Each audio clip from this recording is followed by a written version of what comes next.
Hello, আমি মৌহা। আজকে গাঁটছড়ার একটা খুব সুন্দর দুটো কুলো ডিসপ্যাচ হচ্ছে। তো সুস্মিতাদির কাস্টমাইজ দুটো কুলো ছিল, দুটো কুলোই দেখাচ্ছি। ছেলের বাড়ির স্পেশালি এটা বরণডালার কুলো, আর এটা হচ্ছে মেয়ের বাড়ির। এটা মানে দুটোই ফুললি কাস্টমাইজেশন হয়েছে।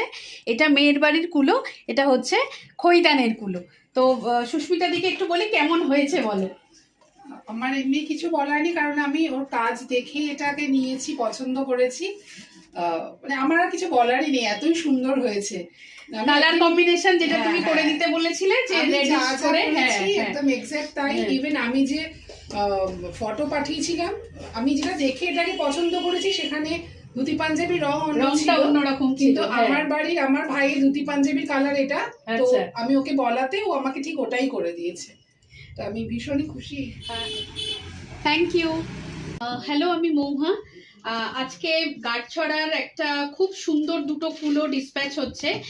তো সুস্মিতাদির কাস্টমাইজ দুটো কুলো ছিল, দুটো কুলোই দেখাচ্ছি। ছেলের বাড়ির স্পেশালি এটা বরণডালার কুলো, আর এটা হচ্ছে মেয়ের বাড়ির। এটা মানে দুটোই ফুললি কাস্টমাইজেশন হয়েছে। এটা মেয়ের বাড়ির কুলো, এটা হচ্ছে খৈদানের কুলো। তো সুস্মিতাদিকে একটু বলি কেমন হয়েছে বলো। আমার এমনি কিছু বলার নেই, কারণ আমি ওর কাজ দেখে এটাকে নিয়েছি, পছন্দ করেছি। মানে আমার আর কিছু বলারই নেই, এতই সুন্দর হয়েছে। কালার কম্বিনেশন যেটা তুমি করে দিতে বলেছিলে, যে রেডিশ করে, একদম এক্স্যাক্ট তাই। ইভেন আমি যে ফটো পাঠিয়েছিলাম, আমি যেটা দেখে এটাকে পছন্দ করেছি, সেখানে ধুতি পাঞ্জাবির রংটা অন্যরকম, কিন্তু আমার বাড়ির আমার ভাইয়ের ধুতি পাঞ্জাবির কালার এটা। তো আমি ওকে বলাতে ও আমাকে ঠিক ওটাই করে দিয়েছে। তো আমি ভীষণই খুশি। Thank you.